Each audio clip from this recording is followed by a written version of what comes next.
out here on the LCS stage. Over to Kobe and Phreak for the call.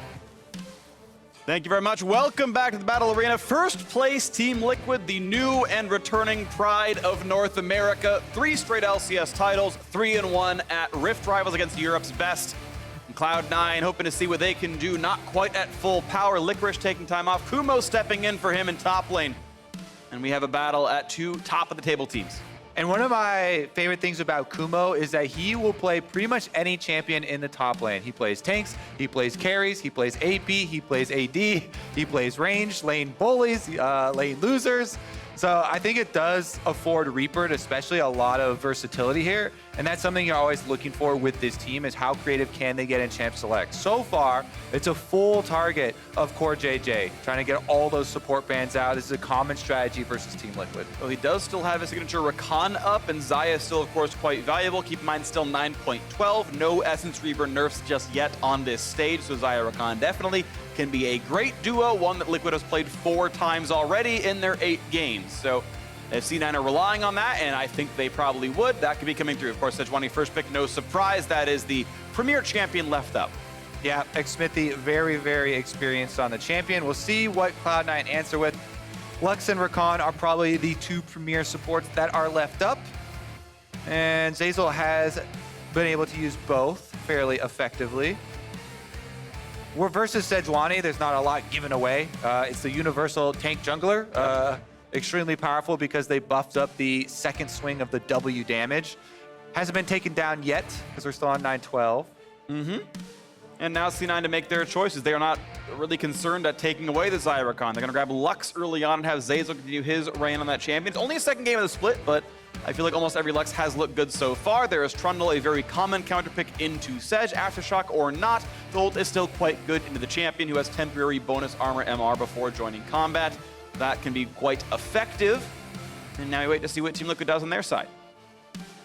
Yeah, and they talked about how Cloud9 take more risks and how they just want a stable opening. And if they don't, give up some sort of big play, then they think they are the better team on the side of Team Liquid. So I expect them to kind of draft in that way and draft themselves some stable lanes. They've got Sejuani to work around in the jungle. You have your frontline tank. Now they've got Aatrox, one of the biggest team fighters, which Impact has performed extremely well on, both in the LCS and in the international play. Interesting that TL are actually not going to grab their prize duo, Xayah Rakan. They're willing to let that slip down the ban phase and grab other champions instead. Aatrox scores very strong. Sejuani first pick, sure, of course. Always, I think, literally every team should probably do that right now in this stage of the game, but they're actually going to grab an early Corki here and put that most likely onto Jensen. That's a bit of a surprise to me. I am curious what the logic behind that is. I'm sure they have reasons. TL coming out ready to swing against their toughest competition in North America right now. All right, some AP power from the mid lane here. They do want to balance some damage types. Sure. And Corki does scale super well, as we saw in the last game. A lot of good crits coming through, as well as the Trinity Force start definitely has a lot of power. Package duration being pushed up, or I mean the package acquisition time for your first one. I think that's actually the ARAM only change. Oh. It was somehow listed in the normal patch notes, and it's also, I think, a 913 change. But either way, Corki is good. Yes, good magic damage to deal, secondary marksman on the squad, and it's very interesting. I don't see this very often, but diametrically opposed lanes were grabbed here. Yes, we have seen Lux mid, don't get me wrong, that's still a possibility here, but I'm expecting Sivir Lux bot lane versus both solos very obviously being grabbed for Liquid, unless Corki is flexed to double-lift. All right, well, it's not going to be the Zoe answer. Pretty common into Corki here. Team Liquid taking that one off the table for Nisky. There's Stone Xayah. Yeah, definitely breaking both of the 2 powerful bottom lane pieces that you can still have. Team Liquid played a lot of Sona lanes at Rift Rivals. They were successful more often than not. Maybe Double go back on Ezreal duty. He enjoyed that a whole lot back then as well, but final bans come out as Twisted Fate, and it's Liquid taking the read that C9 are indeed playing Lux at support, but that is a flexible champion. Yeah, and it does okay into Corki. Can definitely farm it out. Fishing for snares to hit, and especially if you can bring Trundle over with a pillar, they could set something up, but it is going to be the Jayce to try and harass the Aatrox early. I definitely think it's a super nice matchup for Jayce to try and deny Aatrox some snowballing. Aatrox's early lane has taken a couple of hits. So if they protect Kumo on the top side, you know, like Xmithie gets him some vision, if Trundle can control the Scuttle Crab, then this could be an area where the sub top laner here for Cloud9 could actually become the star of the match. This could look really nice right here. Not just Zeyzal's beard, but this matchup as DoubleLift on Lucian, CoreJJ on Braum. Definitely a very strong duo lane. DoubleLift loves playing aggressive lane, as what Lucian certainly is. We have seen far too many of these champions not be played to win lane, but you know DoubleLift will try that. And up against Cloud9, their last pick is going to be Veigar. Wow, I don't think I've seen C9 play Veigar since Lemonation was on the squad back in Worlds 2015, so that's going to be exciting as the champions move around. Nisky on the Veigar mid. Yeah, Veigar's been creeping back into it. Hako played it as support role first, then we did get another mid lane one, and we'll Nemesis see. Played it? Yeah, we'll see how Nisky can actually get through the early game. One of the big things for Veigar, of course, is farming up your AP first, and the ultimate is good versus all types of champions now, not just people who are stacking AP. So everyone has to worry about the big burst damage. See how they'll navigate around the cage as well. I kind of like this Cloud9 style there with Jayce on top, so Xmithie can actually focus that area of the map. Sivir and Lux will try and clear waves and stay away from the Lucian Braum, because that's definitely a classic kill lane.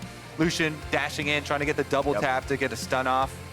Yeah, Sivir spell should actually not that good against Braum overall. You can block the stun, but you can restack the passive instantly afterwards and just do it all over again, which Lucian is primed to do. And Braum is good at blocking Sivir's boomerangs and whatnot. This will be an exciting game here. The two top teams in North America are doing battle right now. Liquid looked good at Rift Rivals. Cloud9, not full power then, maybe not now either, but still a good team overall. Great players on the roster, and it's going to be an absolutely exciting one. Let's get ourselves into this game as Team Liquid and Cloud9 face off to close out the first round robin.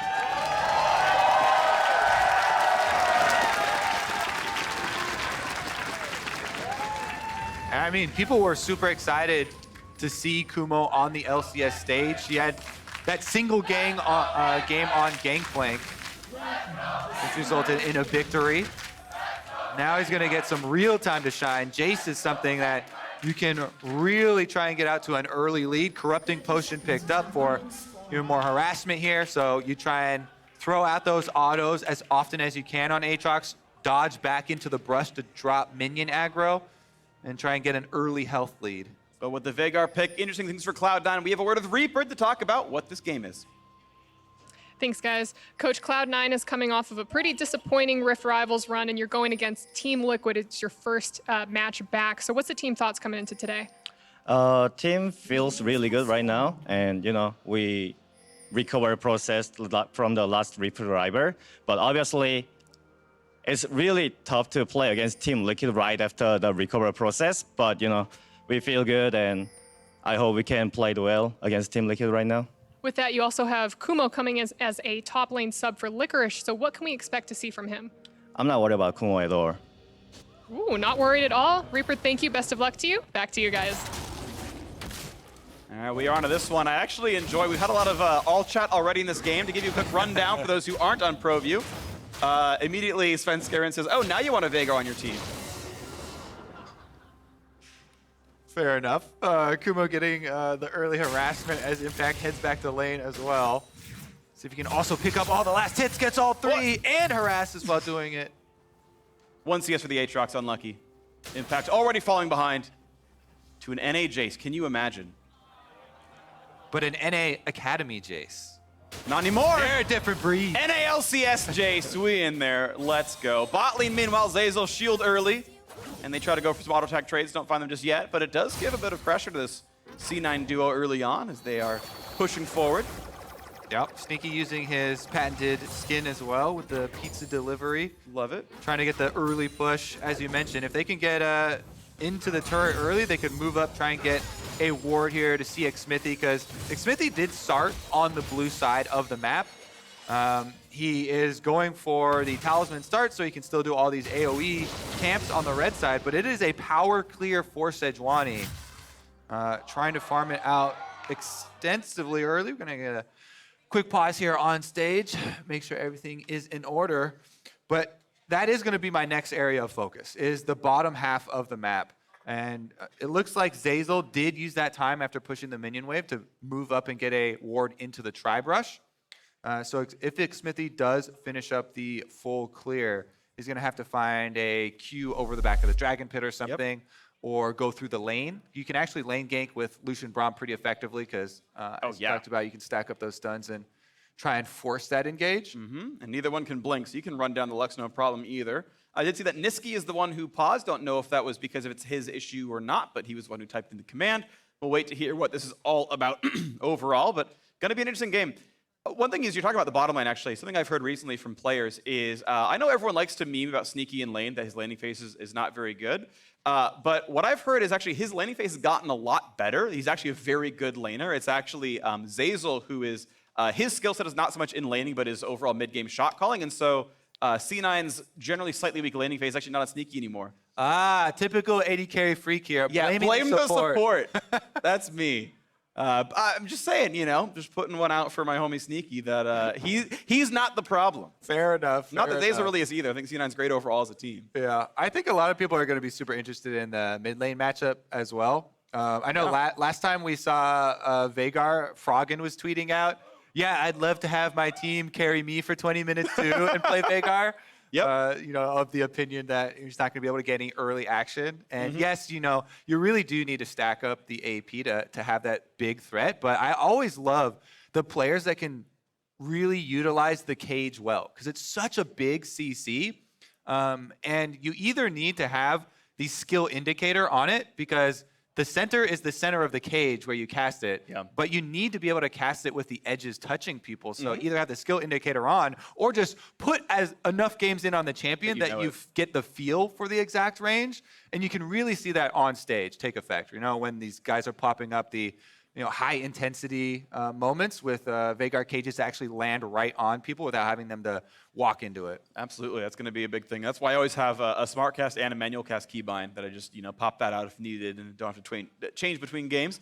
As I was talking about Spice from All Chat, I think my all-time favorite one so far is Jensen goes, so Licorice got benched. I guess we've come full circle now, which I really enjoyed. Throwback to, 2018 Cloud9 or spring when the whole roster got moved around? You could do the whole story where, Licorice was the one coming up, from Academy. So everybody taking some motivation time, I guess.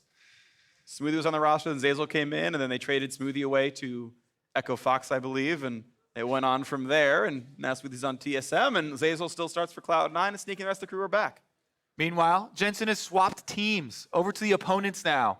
The guy on stage here, right on camera, is Nisky, trying to play against Jensen, who he has replaced for Cloud9. A lot of people were super worried. How are Cloud9 possibly going to replace Jensen? Yeah. Who was definitely an all-star for them in the mid lane, huge performer at the international tournaments especially. But I really think that Nisky, even though he didn't have the star power when he came in, has delivered a lot of the things that this Cloud9 team needed. He's a very versatile player, and he's showing it once again here on stage with the Veigar. Yeah, one of the things early on in his career on C9 is Reaper talking about trying to make him a more selfish player, to have him more of a player who asks for ganks, kind of filling the shoes of Jensen in a more specific way, the types of things that he would do to play more aggressively. I actually thought Nisky's Rift Rivals was pretty solid. I thought I think it was the Yasuo game, looked really good. I think he got a solo kill on Capture someone, which is really impressive as well. So I think he has been getting a lot better, and I am very sort of stoked to keep seeing Nisky play. Yeah, people were even making the 1v9 jokes because everybody else on the team was really struggling, and some of the games they were losing,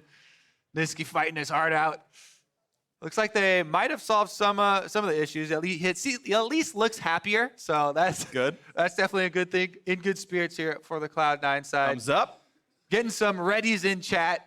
That's good. It's always a lowercase r than some. I think Nisky's always one who does it, types R, then in parentheses Eddie. Because I remember doing that last week as well, and I was like, why does this guy keep doing this?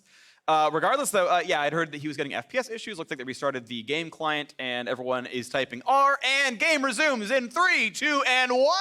And Summoner's Rift will soon replace Svenskeren's face, and there we are. All right, let's see some more Svenskeren's face then, maybe on one of these jungle cameras. It'll be next after the. There it is. Guys, There's Svenskeren. He's heading down the bottom side, and he's looking for a scuttle contest here. As we Wow. mentioned, the Q on the Kobe! dragon. He called it like 8 minutes ago. And they see each other. Xmithie tries to clear a ward and has to now run away from Svenskeren. Actually didn't even spot the ward. Wow, that super didn't see that trinket, so Yeah. I mean, he knows he's Super seen did- anyway. yeah. Is gonna spray Svenskeren. Oh, didn't Doesn't get even the spray either. Svenskeren. Unlucky. Bottom side of the map though, Nisqy, as you're mentioning their lane phase, is able to push him in again. Zeyzal lands the Q. Yep. Gets an auto off, manages to break out all of that. Of course, Sejuani not slowed much, so Yeah, if you have the passive on, it's actually one of the super feels good parts about the champion. walk through Luxy. Yeah, you can't get slowed, so Luxy or picking up honey fruit is one of my favorite things. Oh my gosh, it's so Yeah, broken. because your passive, your passive's not going to get hit, so you get the full heals without getting harassed too much.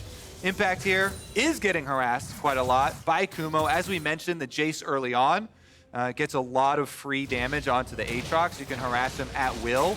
So Kumo doing a very good job pushing Impact under the turret and then roaming down to get the scuttle. So this is a double scuttle for Cloud9 because Svenskeren got the bottom half one, and Jayce with the knockback is able to take off the armor and magic resist of the Scuttle Crab, pick it up himself, get the extra money on top of the CS lead that he's been able to work up here on Impact. And a nice little thing is he's able to get his own mana bar back by hitting it in melee form, getting the flat mana per hit. So he burned down the 2 mana and then got it all back. Beautiful stuff here. And look at that mana pool. He's at 2/3 with still 2 potions left up. Nisky can push around, is out of mana here. That's going to be a little unlucky. Yeah. I also feel like maybe they should take off the Scuttle Crab refunding so much mana. Maybe so, yeah. It feels like there's a lot of rewards for the Scuttle Crab. And currently, C9 with both of them have full vision of the river. So it feels like Team Liquid not going to have... Ooh, but Impact little maybe early. will have some threats. Just early on that second Q for Impact. Misses the knock up there. And you notice the phase rush on Kumo. Never mind, we're going to have an engagement on bottom side. Skills coming in. Zeyzal trying to block the shots, but can't really sneak. He's almost dead to flash. The ignite is enough. First blood comes through. Now Double has to flash away. Zeyzal down. He can land the Q, and he finds a slow also. CoreJJ slowing him down. Won't find another, but first blood still good. Both supports picking up kills. Yeah, hey, you're throwing a little shade there at Zeyzal during the pause. He fires right back and gets the kill for the bottom side. Both of the supports also get all the money, so that is probably going to be an advantage for Zeyzal on the Lux. Yeah, a little bit of extra harassment when you upgrade that Spell Thief super early feels so nice. Let's take another look at how it happened. CoreJJ jumps to the minion, Q's right past their own melee.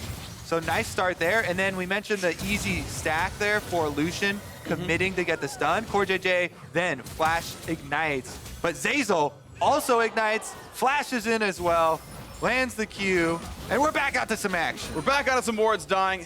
Yeah, a couple of very small mechanical things didn't quite go C9's way. Slightly late spell shield for Sneaky and Zeyzal not landing the second half of W. Both of those would have been enough to keep him alive. But regardless, a trade of kills 1 for 1. And okay, that's a pretty nice pillar. A little bit of damage for the Xmithie. Out he goes.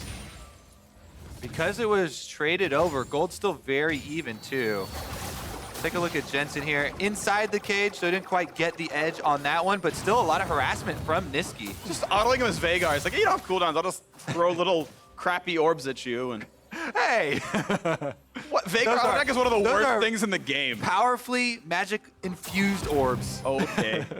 Worth 61 damage Hey! for armor. And then the stun comes in, the ignite into the ult!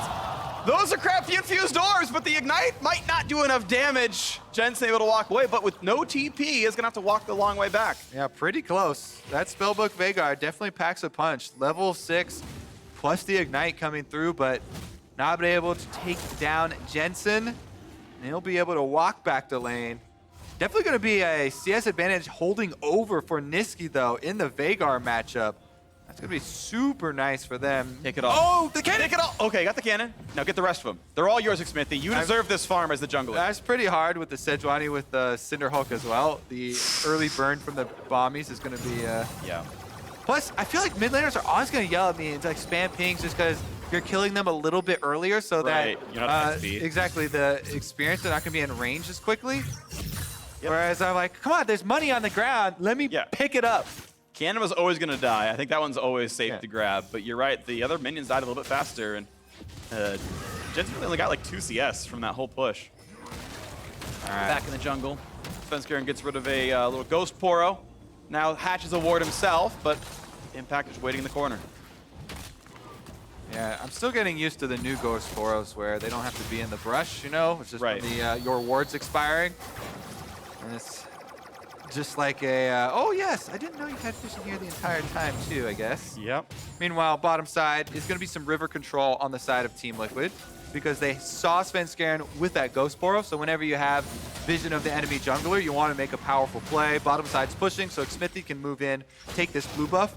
This is all because of that ward, that Ghost Poro that both saw him on the Krugs. Will he get caught though? Q, there's a stun, there's the cage. They're gonna have a lot of damage. Nisky on the board against Xmithie. The zap comes in.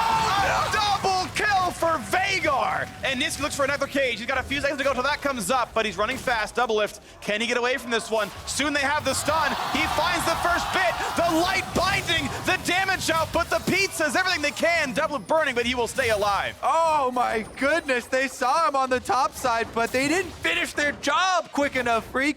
Hands caught in the cookie jar here as Xmithie still on the blue buff while Svenskeren walked all the way down and Cloud9 closed the trap on blue buff, pick up the extra kills here, and 2 of them going to Veigar.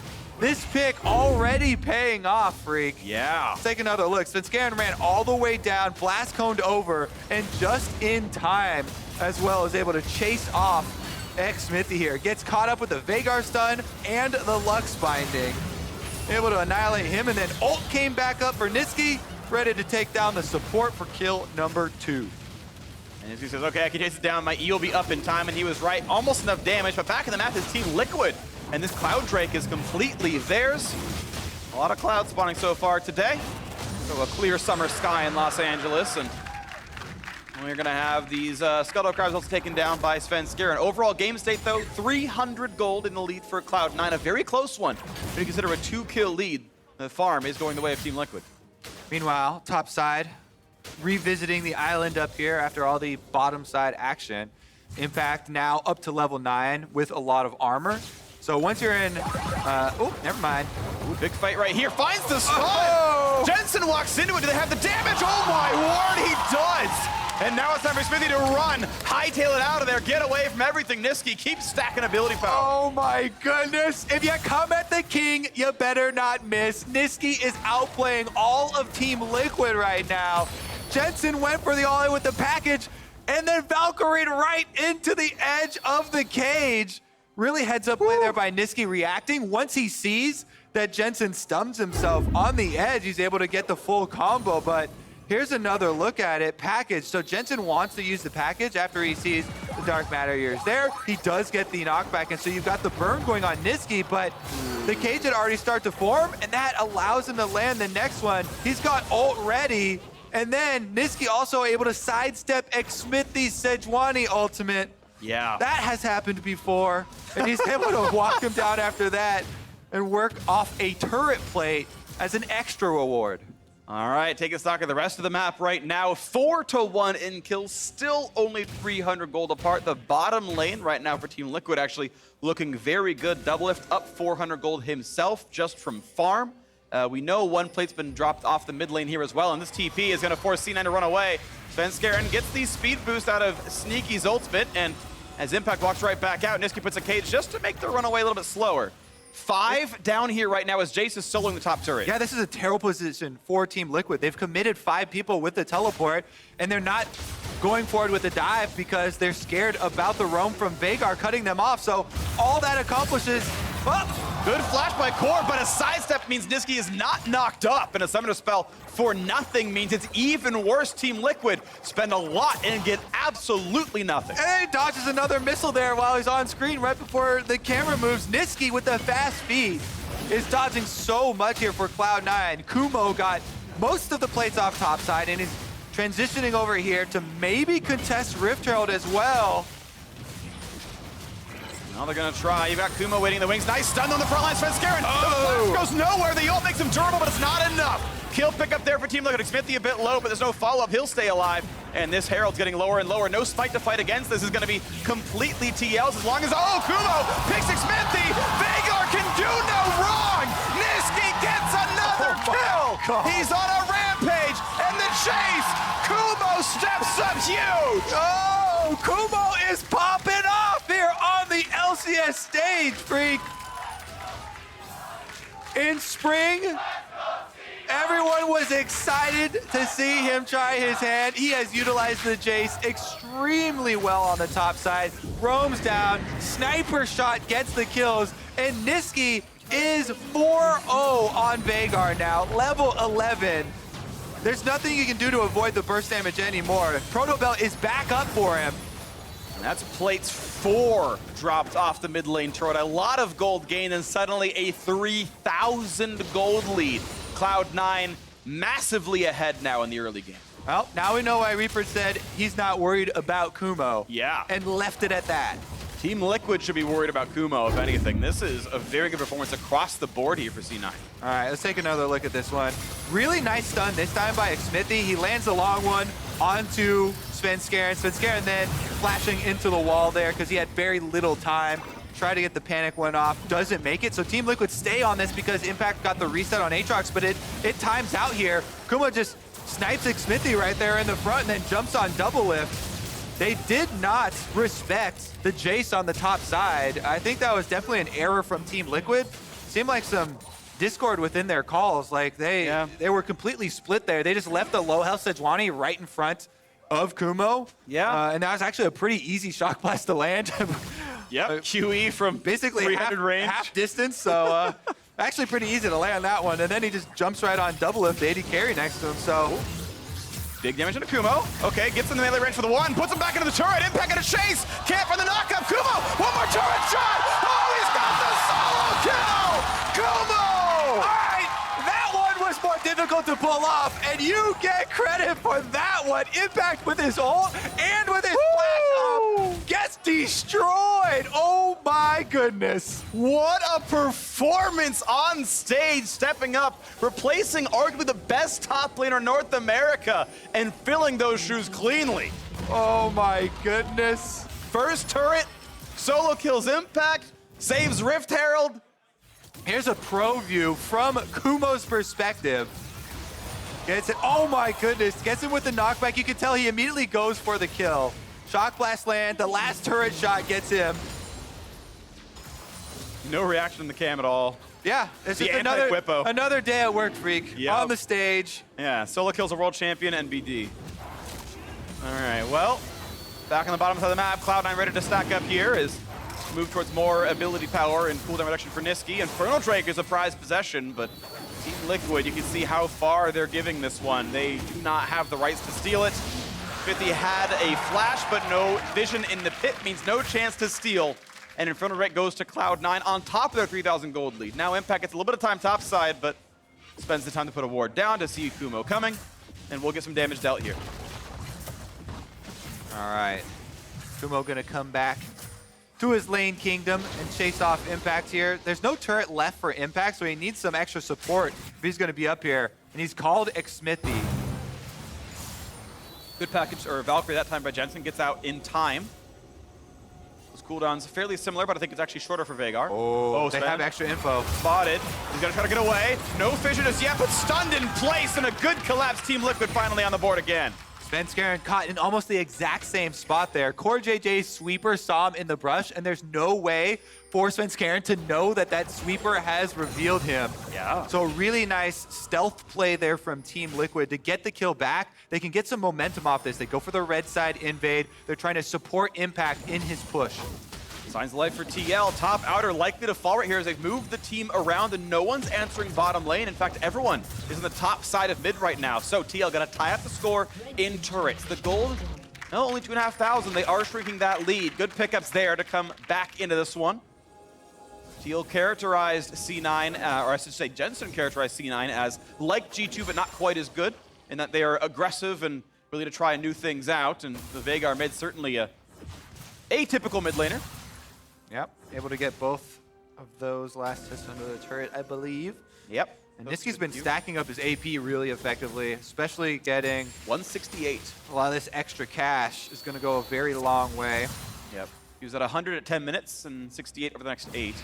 As the big team fights obviously did a lot for him there, but certainly farming well. Prioritizing CDR, Merc treads to make sure he's safe from things like Sejuani. Uptime more important than burst damage. Yeah, I always really like the cooldown reduction on Veigar. Oh, ooh, really nice by Impact there. Timed all those really well, but now the rest of the squad coming over. Gonna try to get another knockup on a Kumo over the wall. What a push! What a play! What a kill for Team Liquid, and Svenskeren now in danger, but the Sun Cage comes up.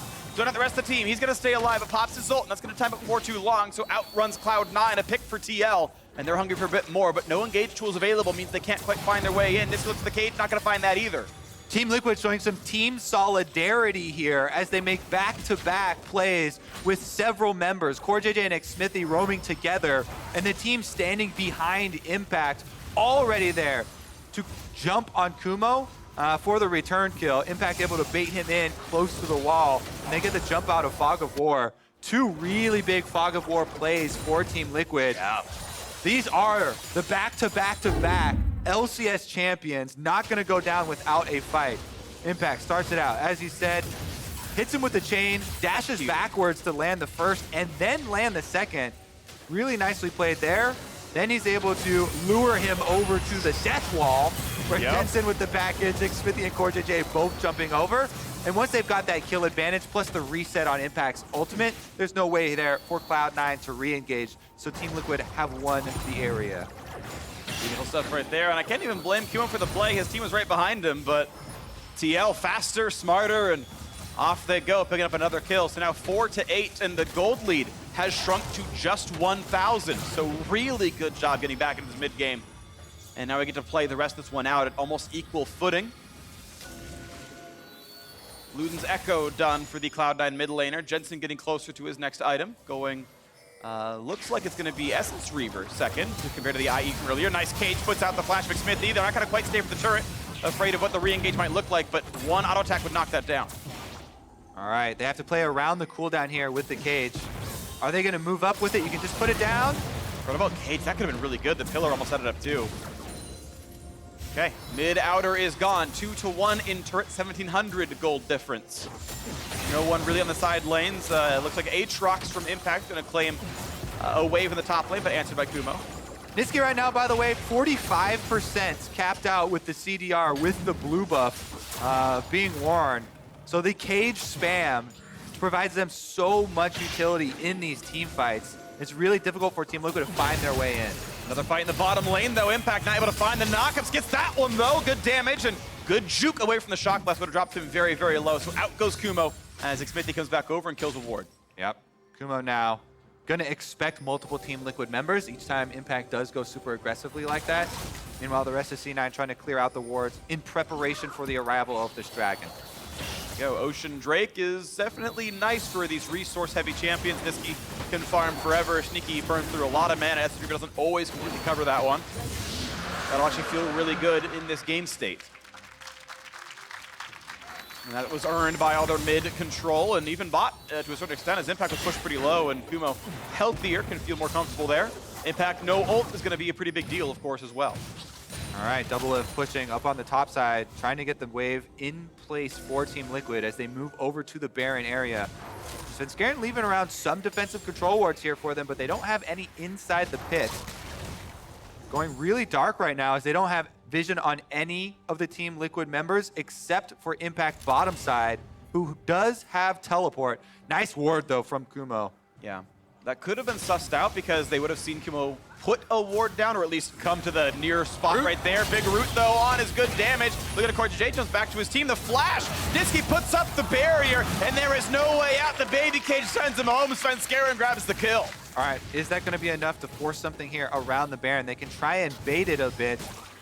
Svenskeren doesn't have armor, though, on Trundle, and so the Baron would do significant damage. Yeah. Looks like they're just going to rely on their control wards. Nice pillar. Svenskeren's going to feel safe. Zeyzal coming around. Has an early Mikhail's Crucible on the Lux, so can remove someone from the Sejuani ultimate. Gonna have to keep that one in mind, as no one else has to go QSS right now. Merc treads across a lot of these champions, but Mikhail's versus Sejuani going to be big. It's the only real important cooling you've got here. Easy walk away for Xmithie. Cloud Drake at work in some cases.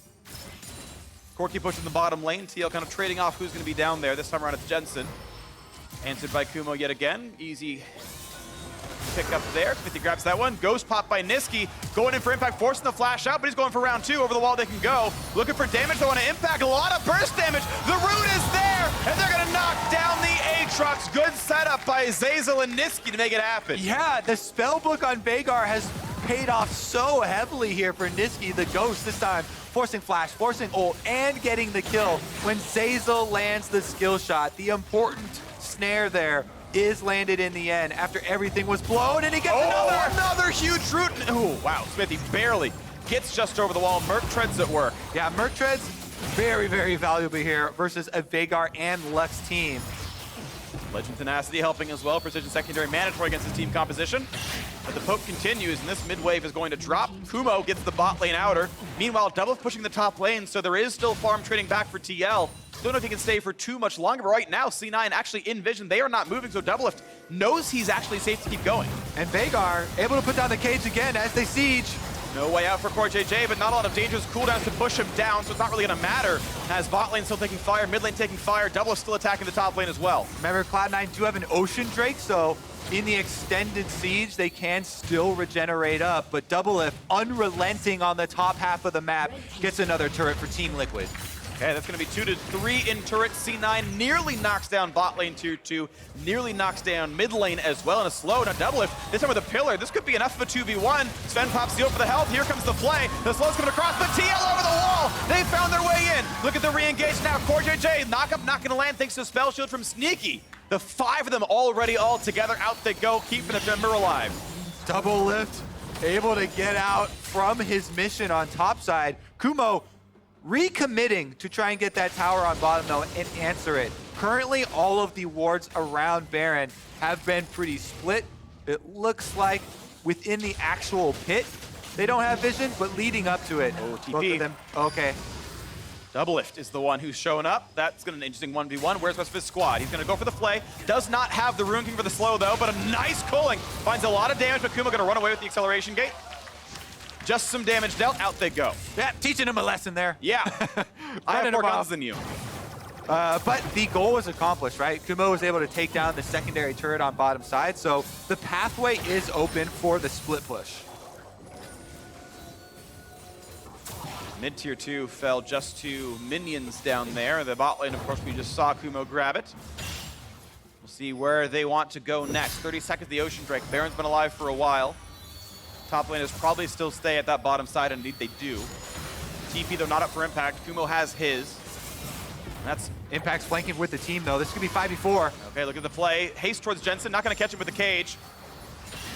Impact still in fog. Control to make sure he's safe. He is. Team Liquid waiting out the duration of the ultimate. They found Impact, though. And he's rooted right away, and they got a lot of damage. Can he find any kind of answer? That is a no. Was surrounded, waiting in the brush. Yeah, Team Liquid had laid a trap, but Impact was the only one still in trap mode. everyone else had retreated. And then the trap without the Keep going, Kobe. bangs on it. Without the bait. It was just the bear trap, It's just bait. and it just rusted. Oh my god. Oh. All right, regardless, Best Cloud9. analogy ever. Cloud9 are able to defuse it, and now they're on Baron, burning it down. They should be able to get it. Oh, Kumo just solos Jensen, and the trap continues to lose its fangs. The Baron taken by Cloud9. All right, now it's a Baroned up Cloud9 coming for the siege. They've got the Ocean Drake. They have the Infernal further empowering the Shock Blast from Kumo. And the full lethality level 16. Jayce is going in! Oh, DoubleLift now gone as well. The cage is up for another. Cloud9 are unrelenting. They will crack into the base with these death timers. It's a 5v2 for 20 seconds. They're going right for the Nexus turrets, and I think they have done it. Cloud9 will knock down the #1 team with a new top laner. Kumo looks amazing, and the Nexus falls.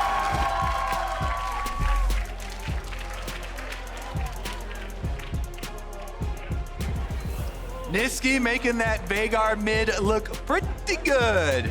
Early on in the game, dodging so many skill shots. That is important regardless of the champion that you are on, but he also was able to create so many plays for the team, utilizing Veigar's utility. The big AoE stun with the cage, super effective for this team. A lot of value out of the spellbook as well. And with some good play from Kumo on the top side, Cloud9 come back from Rift Rivals looking strong. I don't think they won a game at Rift Rivals. I'm pretty sure it was a remarkably bad performance. And, you know, Licorice said that he had regrets not being able to play at full power. Kumo comes in. He's playing at full power right now. Cloud9 looking strong once again. This is kind of the team we expected to see throughout most of the regular season. Big hug for a win in his LCS debut. Just impressive is all I can really say. Every single player I feel like stepped up big. Definitely a well-executed game for them.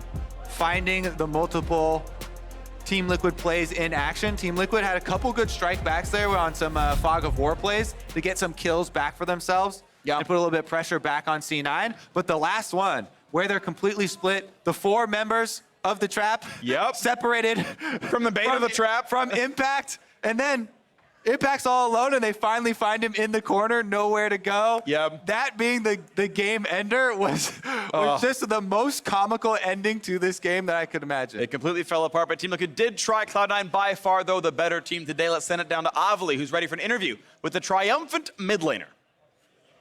Thanks, guys. Nisky, congratulations on the win. Tell me about that Veigar pick, man. Was that your secret weapon, or is that just a Corki counter?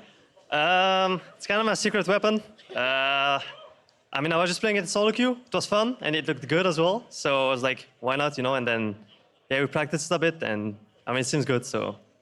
I mean, it looks really good, and you took down Team Liquid, a very tough opponent, right after the rough Rift Rivals. So what was it like taking them down for you? I don't know, to be honest, because I feel like they were playing, I won't say like great. I don't know if they had like a bad day or something, but I feel like they were just kind of surprised by like Veigar, for example. And they didn't know what to do. And like they TP'd bot, they tried to dive, it didn't work. And then they tried to rift, it didn't work as well, I don't know. I feel like every play they were making was just bad. And we just capitalized on it, and we just won the game by that. What was going through your head when you actually stole Rift Herald from them? I mean, Svenskeren was screaming that Sej was dead, and I was like, all right, I mean, I've still pro the belt, right? So I just pro the belted in, and we just got rift, And you said Team Liquid was surprised by the Veigar, but something that we were all surprised by was Kumo in the top lane. Tell me about him, because, you know, Academy World Champion top laner, but coming in, we were excited to see what he could bring. Yeah, I mean, I think Kumo is really good when he's on his champion that he likes. And I feel like, for example, today he played against Impact, and he did like an insane job, even though Impact is like probably like one of the best top laners here in NA. So yeah, I think Kumo is really good, and yeah, I'm happy that he performed well today. And last week, a little bit of the sad thing, Rift Rivals was very tough for Cloud9, but it gave you an opportunity to play against some of the top international talent and a lot of those EU mid laners. So what did you really learn from that entire experience? I mean, personally, I learned that I had to play more champions, even though they were not really like meta. For example, they were playing a lot of Twisted Fate and like Corki and stuff. And I wasn't really playing like other champions rather than meta champions before. Right now, I'm just trying to just have more champions that people don't really play against usually. So yeah, I mean, Rift Rivals was kind of sad, but also I think it made us better for sure. I mean, again, you brought out the Veigar today, and that really worked for you. But Nisky, thank you and congratulations again. And for more on the game, let's hear from the State Farm Analyst Desk. Thank you very much. Avli bounce back for Cloud9 after a disappointing Rift Rivals with Kumo in the lineup. They take a win over Team Liquid. So that'll feel good. And as was mentioned by Avli, the Veigar being piloted by Nisky in the mid lane is a step in the right direction, champion-wise, when we talk about wanting to see more unique picks coming out of North America. Absolutely. It is really powerful. Great laning, great crowd control that combos so well with the composition that Cloud9 drafted. And as we saw, you cage into pillar or back and forth. Then you've got the Lux spine, like we were saying. We were even trying to coin how you actually call cage with the pillar in the middle. Yeah, the donut. The donut comp, whatever you want to name it.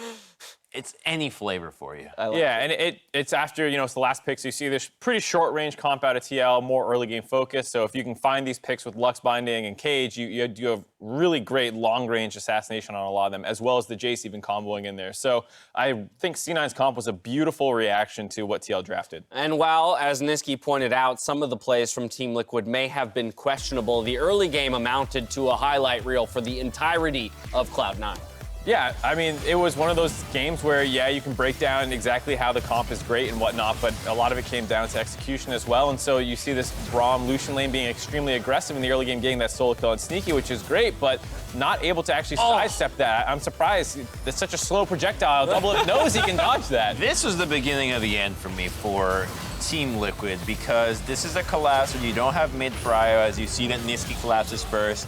And then you've got a bottom lane that's shoved in that has first collapse. And then the same thing happens here. You got 3 people. It's really basically a 5-on-3 because you got the Rift Herald. And while you do take away the jungler, everybody else is poked out, which is exactly the position you want to be in as Cloud9. I mean, Team Liquid's macro was not good this game, just flat out. A lot of weird plays.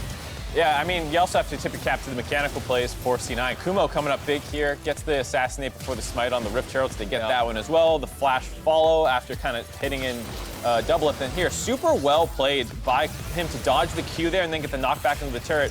But at the same time, he flashes out. He could have flashed that third Q on top of Kumo and just killed him. Mechanically, we're trying to level up Team Liquid. Mechanically is their area of fault for a lot of these games. And like Nisky was saying, there was a play where Xmithie walks through a control ward, they just run all the way down, teleport everybody into the bottom. And it's like, they saw this coming 20 seconds ago. You're not gonna get anything out of it. Right. It's just so weird to see that. It's uncharacteristic because that's not the Team Liquid that was at Rift Rivals that we were just praising 2 hours ago. And that's not to take away from Kumo's individual performance, because if we talk about that, I mean, he did step up in a big way for this roster. But to your point, Mark, there was an easy secure for impact there with a flash follow on that Q. He just didn't take advantage of it. The mechanics aren't there, and what could have been an advantage and maybe a turret take to follow. Right, exactly. That's those 60-40 plays we're talking about. It's good to see Impact take that all in. And if Kumo doesn't play it mechanically perfectly, then you just kill him on your second Q. But then Kumo plays it well by dodging that and knocking you back into the turret. So now it kind of re-puts the pressure on you. And that's exactly what Crumbs is talking about. Where like, you got to go for those plays, but then you actually need to execute them, because against top teams, that's what everyone's doing. Right. So again, I come back to this kind of this thing we were landing on within Rift Rivals itself, where it's like, yes, Team Liquid lost, and maybe they were making some questionable plays, but at the same time, at least they're doing what we've asked them to do, which is Impact took the 60-40 play. Okay, he came out on the 40 this time around, right? But we want to see him keep making these plays, at least domestically, because then, hey, by the time you go back up against G2 at Worlds, you end up on the 60% side of that play. I also think what Mark just said really gave me a good idea, because it's so true. It's like, if you make the right mechanical play and the opponent is at your level, he then has to make the play. So you got to be a third level of mechanics. And Nisky was doing that every time, right? Nisky was sick. Nisky dodged so many skill shots that Team Liquid was thinking, oh, he's not going to dodge them. Well, you got to at least account for him to dodge it. And then what's the follow-up? And that's how you go into the next level mind game of League of Legends. And I think it's super important, too, just to compare this game from the previous one, like how fast-paced this was, how much was about like this insane level of mechanics where one person plays it correctly and one person plays it pretty well, but not perfectly. So this is what we want to see out of when our top teams battle. Back and forth, trading kills, high action game, and I think a lot of the rest of the league needs to catch up to this level. Right, both teams taking their opportunities to be aggressive and force plays. I mean, I can even think of the chase on Aatrox down into the Dragon Pit midway through the game, but it was, hey, a blown Veigar flash along with a Sivir ultimate just to secure one kill, but give you that advantage, that man advantage on the map for the next 40 seconds to make something happen. We got a quick break coming up, but on the other side, 100 Thieves hope to maintain a win streak as they go against TSM. Crumbs predicted it. Did you? Don't go anywhere.